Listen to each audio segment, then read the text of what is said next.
Bruce Lee kick, you don't shake your eyes because when you shake your eyes, you cannot see Bruce Lee kick. Marching backward into the crowded streets of 1950s Hong Kong, long before Bruce Lee became a global icon, the reality of his early life looked nothing like the polished legends shown in movies. By the time Bruce was 13 years old, Hong Kong was a chaotic post-war city bursting with refugees, gang rivalries, and youth violence. Bruce was already a child actor who had appeared in more than 20 films, but off-screen he was known more for street fighting than fame. He ran with neighborhood gangs commonly called teddy boys, groups of teenagers who dressed sharp, challenged rival crews, and fought almost daily for territory and respect. Contrary to the myth that Bruce was bullied into learning martial arts, many biographers agree he was often the aggressor, constantly testing himself against older and tougher opponents. But there came a turning point when Bruce encountered a larger, more experienced fighter named William Chung, who was 2 years older and far stronger. Bruce lost badly in several street confrontations, forcing him into a humiliating position of submitting to Chung's group. That defeat shook Bruce's confidence deeply. Years later, in interviews, Bruce openly admitted he felt insecure and afraid of being powerless again. According to his own words published in Black Belt magazine in 1967, he began martial arts specifically to become a better street fighter. It was William Chung who introduced Bruce to Wing Chun Kung Fu and to its legendary teacher, Ip Man, a calm and reserved master who had fled mainland China during the Communist Revolution and quietly taught students in Hong Kong.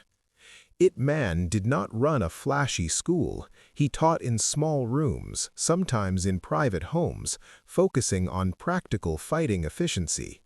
Because Bruce was young and impulsive, Ip Man placed him under the guidance of Wong Shun Leung, Ip Man's most accomplished fighter, famous for defeating rival martial artists in real challenge fights across Hong Kong. Wong's reputation was built on realism, not tradition. He tested Wing Chun against boxers, karate practitioners, and street fighters alike. From the very beginning, Bruce displayed extraordinary speed, obsession, and competitiveness. He trained relentlessly, often practicing hours beyond class, drilling punches until his arms shook, repeating footwork late into the night. Within a year, Bruce was progressing faster than many older students who had trained longer. But along with his talent came arrogance. Bruce loved attention, sometimes showing off techniques in front of classmates, sometimes trying to rush ahead of the learning process. His hunger to become unbeatable pushed him into mischievous behavior, skipping group training to get private instruction, disrupting class schedules, and irritating senior students who believed respect and patience mattered as much as skill. As Bruce's ability grew, so did resentment toward him. Behind the scenes, deeper social tensions were also building. Tensions that had little to do with fighting ability and everything to do with identity in colonial Hong Kong. During this period, traditional Chinese martial arts schools were deeply influenced by cultural pride and lineage purity. Bruce was of mixed heritage, something not openly discussed in public, but quietly known among students. Historical research suggests Bruce's family had European ancestry several generations back, likely Dutch Jewish roots that blended into Chinese society over time. In conservative circles, this mattered more than skill. Combined with Bruce's aggressive personality and rapid rise, it created the perfect storm of jealousy and discrimination. Senior students complained to Ip Man that Bruce was disruptive, disrespectful, and, according to some accounts, not fully Chinese, arguing that teaching him violated tradition. Ip Man found himself trapped between protecting a gifted student and maintaining peace within his school. Rather than publicly expel Bruce, Ip Man made a compromise that changed Bruce's life forever. He stopped allowing Bruce to train at the main school and instead instructed him to continue privately under Wong Shun Leung. In practice, this meant Bruce was removed from the heart of Ip Man's Wing Chun community. For a teenage boy who admired Ip Man deeply, this separation felt like rejection. Worse, many classmates began openly bullying Bruce during training sessions, deliberately striking harder, mocking him, and attempting to hurt him under the excuse of sparring. Instead of quitting, Bruce responded with obsession. His brother later recalled Bruce practicing until his knuckles bled, shadowboxing in small rooms, punching wooden dummies for hours, and studying fight techniques from any source he could find. Boxing manuals, fencing footwork, even film choreography. Within a year, Bruce was outperforming many senior students despite his youth. William Chung himself admitted that Bruce's dedication was unlike anything he had seen before. What began as insecurity transformed into a lifelong pursuit of mastery. But the emotional impact ran deeper than technique. The experience taught Bruce something that would shape his entire philosophy, that tradition alone could limit growth, that politics could block talent, and that real effectiveness mattered more than hierarchy. Though Ip Man no longer personally trained Bruce every day, their relationship remained respectful. Ip Man introduced Bruce to philosophical ideas drawn from Taoism, Buddhism, and classical Chinese thought.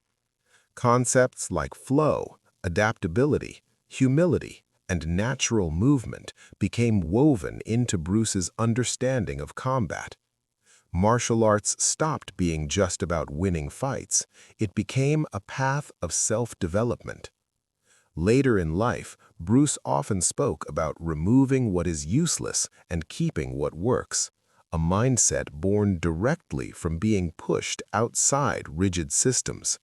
The exclusion he experienced forced him to think independently, to cross-train, to question tradition, and ultimately to invent his own approach. Looking back with historical clarity, Bruce Lee leaving Ip Man's formal school was not a failure. It was the catalyst that created the martial artist the world would one day know. Had Bruce remained comfortably within traditional Wing Chun structure, many scholars believe he may never have developed Jeet Kune Do, the revolutionary philosophy that blended efficiency, simplicity, and freedom of movement. The adversity hardened his discipline, sharpened his curiosity, and pushed him beyond one system. He continued to respect Ip Man throughout his life, even visiting him years later after achieving fame in America. Ip Man, in turn, publicly praised Bruce's dedication and acknowledged his exceptional talent. The popular movie portrayals that show Bruce as a child prodigy personally trained one-on-one by Ip Man oversimplify a far more human story, a story of insecurity, rejection, obsession, growth, and transformation. Bruce Lee did not become great because life was easy. He became great because obstacles forced him to adapt. His removal from the school didn't weaken him, it freed him from limitations. It pushed him to seek truth over tradition, reality over ritual, and effectiveness over ego. The pain of being excluded taught him humility. The hunger to prove himself built his legendary work ethic. The exposure to philosophy shaped his mind as much as fighting shaped his body. And every principle the world associates with Bruce Lee today, fluidity, simplicity, directness, and adaptability, traces back to those early struggles in Hong Kong training halls. What began as a teenage street fighter's desire to feel strong evolved into a lifelong quest for mastery of both combat and self. Behind every iconic punch on screen was a young boy once told he didn't belong, who turned rejection into revolution. And that hidden chapter of Bruce Lee's journey remains one of the most powerful examples of how adversity forges greatness.